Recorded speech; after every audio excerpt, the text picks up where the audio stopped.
Aloha, everyone, in another level living land. Welcome to another episode of Freedom Fridays. So happy that you're here because we're in store for an amazing treat. We have an awesome special guest, and she is going to be sharing about Redefine Having It All. I'm so excited, and I cannot wait to be able to hear her wisdom. But before I introduce her, let me let you know what is the purpose of this show.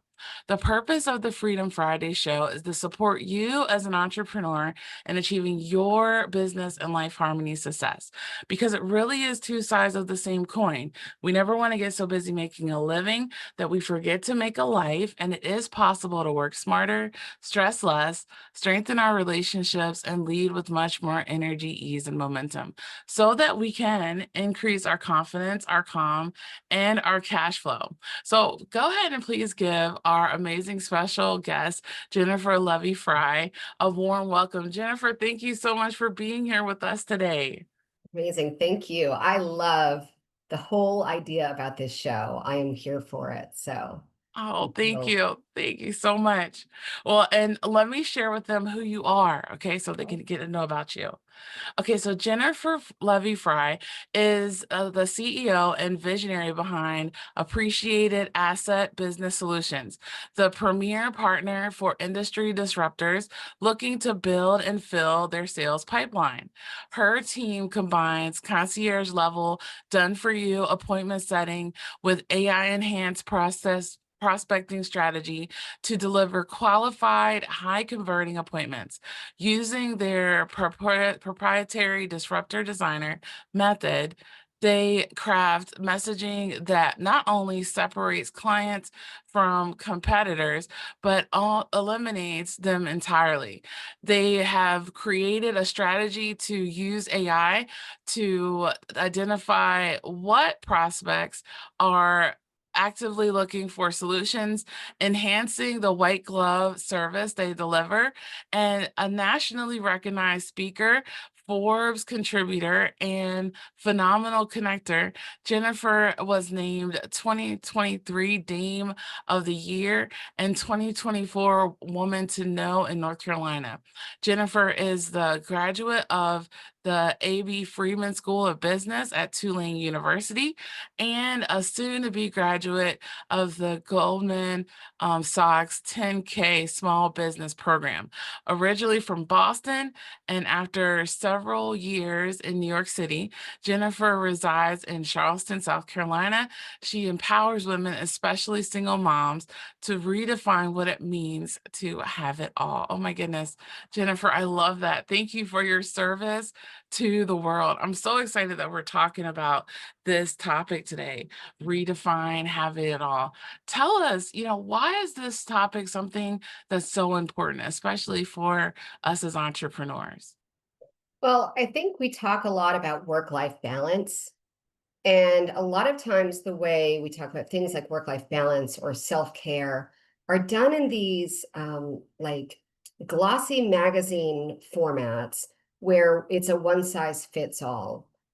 And I think if what those things are going to mean are going to be different for everyone. So if we can decide what works for us, what our rules are, rather than following someone else's, then we can really intentionally design lives that fit us both socially and financially and emotionally, all of the things, because it's not following someone else's format. It's really creating your own. Oh my goodness. So, look, one of my favorite things, self-love, right? It's not always like a bubble bath and red wine. I can't drink red wine, it gives me migraines. But like I would feel restless. That's not like chill for me.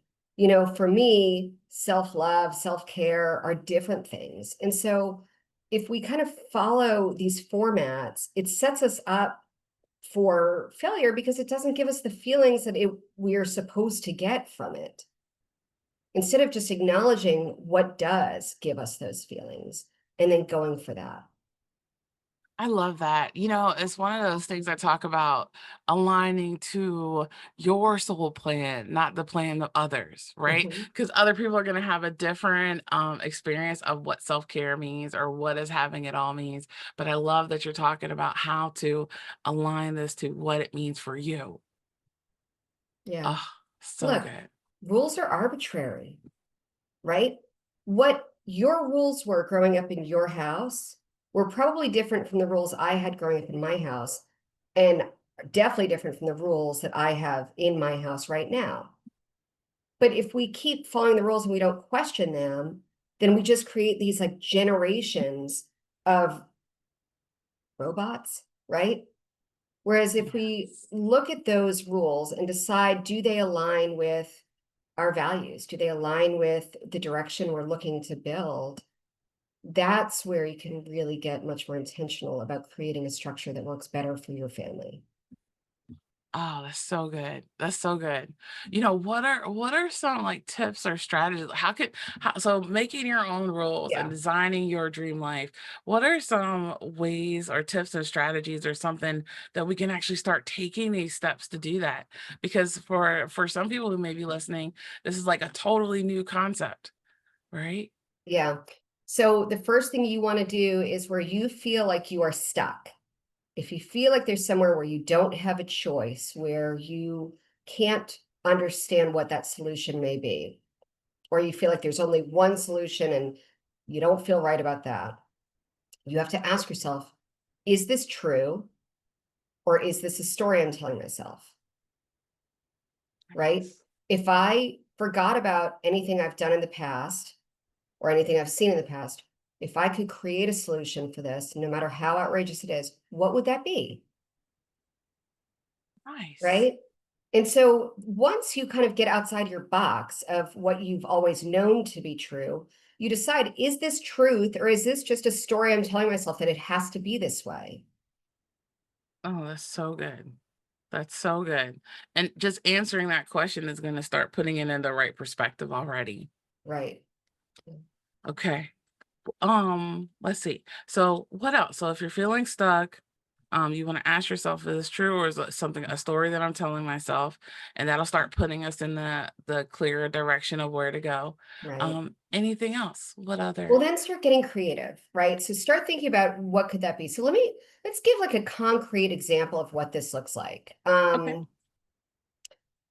Okay, so some people think that you've got to either choose between after school for your kid or leaving work early, or, like I can't leave early because I've got to do this.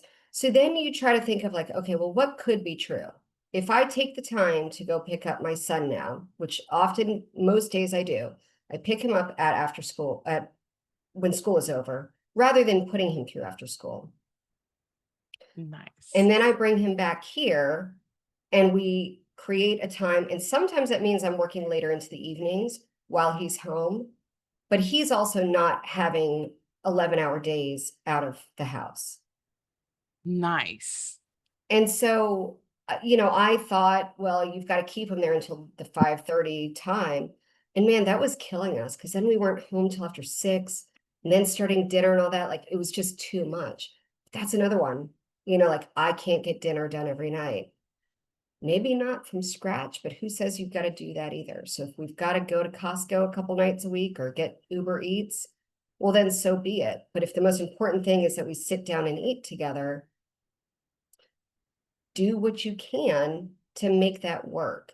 We put so much pressure on ourselves to be the gourmet chef and the CEO and mother of the year and math tutor, which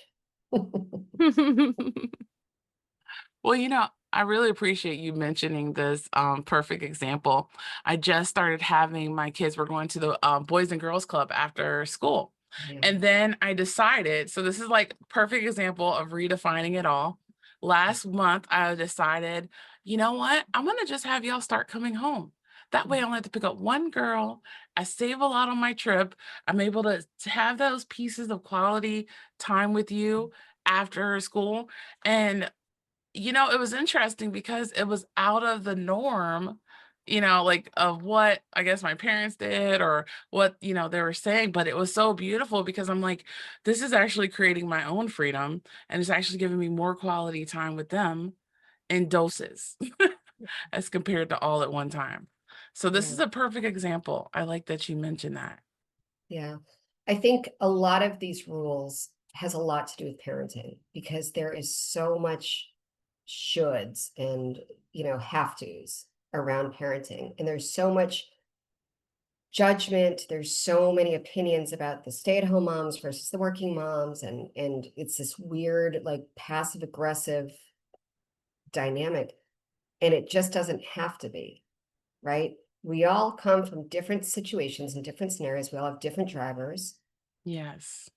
And, if we can all support that everyone does the best they can with the best tools that they have access to, then I think we can be a lot kinder to each other too. So true. I think one of the things you're right. We definitely need a lot more kindness.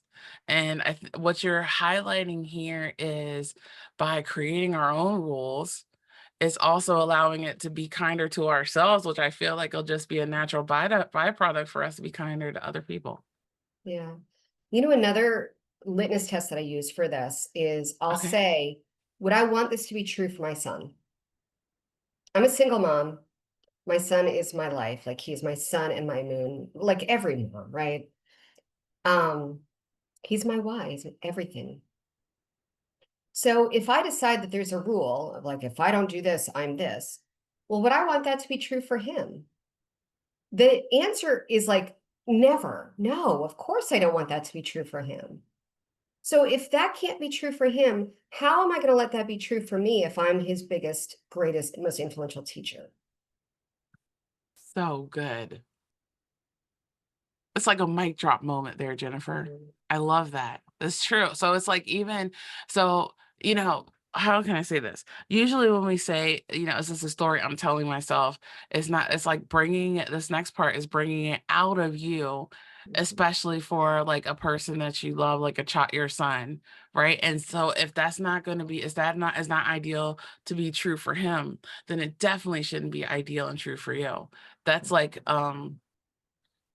beautiful extrinsic validation. Like the first one was more like an internal validation, and then this one is a good external. And sometimes we need both, or Mhm. even the one may be more influential than other. Yeah. Because we're teaching them more times when we're not speaking than when we are.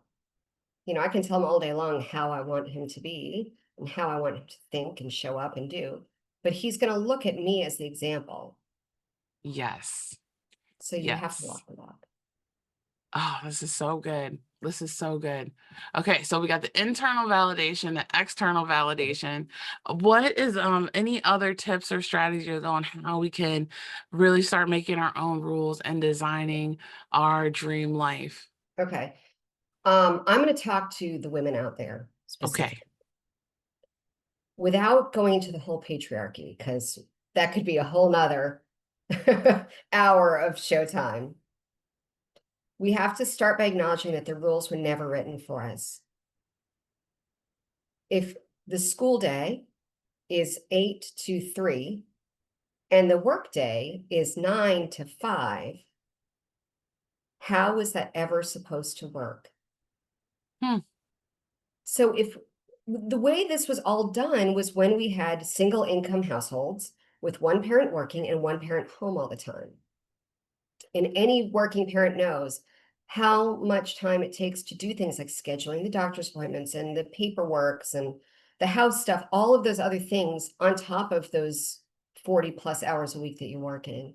So, okay, so start by saying those rules, this 9 to 5 was never meant for a two-parent working household or a single parent working household. It could never work, ever, Mm, right? right. So, what can work? How do we build it intentionally? I had to rebuild my business during COVID. I had a 5-year-old at the time home with me during lockdown. Do not recommend homeschooling a kindergartner, by the Yes. way. We learned very quickly that that was not Such our a future. traumatic time. I had 3 Right, little ones. Yeah. right. So I had to find a way to provide for us. I had him 100%. I was getting no support from anywhere else. And I had to find a way to provide for us while also being at home because we were in the middle of a pandemic. So there was no going out to work, there was no childcare. So I had to find it. What was it? And that's the business model that we have now, which has grown and flourished, and it's amazing. But it all started from, I needed to find something that would fit my current situation. Love it. Love that. Love that. Because it's really that, how sometimes like you go through the valley before you go to the mountaintop, and it was like in the thick of it. So this is like almost as part of like even celebrating wherever you are. I remember my sister said, create peace where you are. I was like, okay, I get it.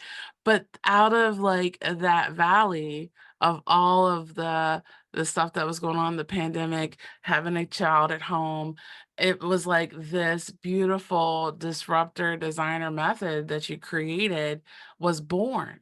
Mhm. Yeah. I saw what made me unique and different, and I started listening to what the people who knew me wanted. The clients, the former clients, the colleagues, I listened to them. I love that. I love that because even as you were recreating and making your own rules and designing your dream life, you were actually able to listen and have much more clarity of of your unique knowledge, skills, and abilities, and what other people wanted, and bridge that gap. Mhm. What did that, I guess, like looking back on that, what did that do?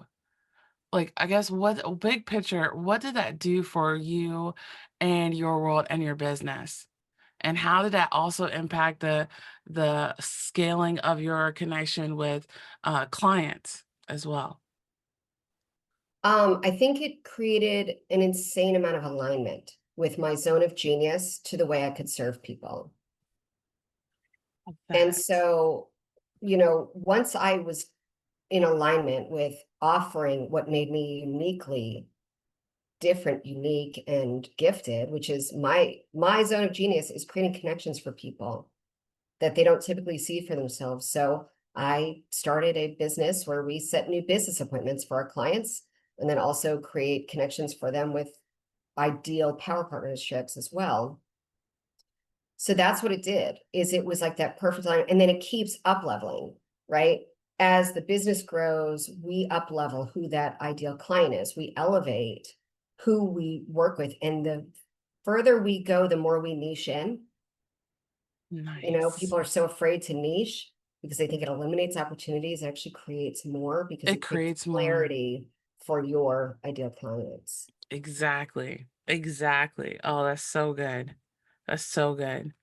How can we continue this journey with you, Jennifer? Do you have like a free gift or something that you can leave us with so we can be able to stay in your world? Sure. So I'll send you the link for your show notes. But if you Okay. go to our website, appreciatedasset.com/lead dash finder, you can get a free PDF, which will show you all kinds of ways that you already have leads in your own ecosystem that you can put into practice and do some outreach and generate some business opportunities for yourself as well. Yay. Oh, we'll make sure we put that in the show notes. Thank you so much. And now, based on everything that you shared with us, what would be the biggest takeaway that you want to leave us with today? Um, I would say that once you are able to create a life that truly fits who you are, that is intentionally created to value the things that you value most, you have to then know that it's going to be a constant evolution as you grow, as your children grow, as your business grows, and you have the ability to change. It's so uncomfortable for us to change what's working, but you have to be open to the idea, this or something better, right? There could be Yes. something beyond your wildest dreams to open up for yourself if you are willing to let go of what's no longer working and really create systems, create solutions that work for you, that support you, and that you also share it so that we can inspire each other, so that we can take the taboo off of, say, a working mom who has a nanny, or a working mom who gets meals delivered, or whatever it is. Like, we can take those taboos off because we share them. I just saw this Ah, beautiful thing about Brene Brown, that shame lives in the shadows. So when you speak to it, and there's so many things as moms we are ashamed about that are ridiculous, ridiculous. right? So take the taboo off of it by sharing it and telling each other, giving each other permission. It's okay to do it your own way. It doesn't have to look the same for me that it does for you. And that's okay as long as it works for you and your family. I love it. Oh my goodness, Jennifer, thank you so much for blessing us with your wisdom. This was just so amazing. It's like that freedom to to own the beauty that we are, right? And then be able to let that shine, create our own way of being, doing, and having. And that will be able to create that ripple effect. So therefore we can also be a better service to other people as well. Everyone in Another Level Living Land, I want to hear, what is your biggest takeaway? Make sure you put that in the comments below and let this message marinate into your mind, body, and soul all weekend and beyond. You know that if you were given this inspiration of having it all, which I know that you were, go ahead and share this message out and give someone else that gift as well. Jennifer, thank you so much for your wisdom today. This was super, super impactful and super helpful for as we step into more business and life harmony. Well, thank you. This platform is unbelievable. The stage that you have created to have these conversations is so important. So thank you for doing that. Oh, absolutely. My honor and pleasure and purpose. I so appreciate you. All right, everyone in Another Level Living Land. We look forward to seeing you again next week for another episode of Freedom Fridays, and have an amazing rest of the day. Bye, everyone.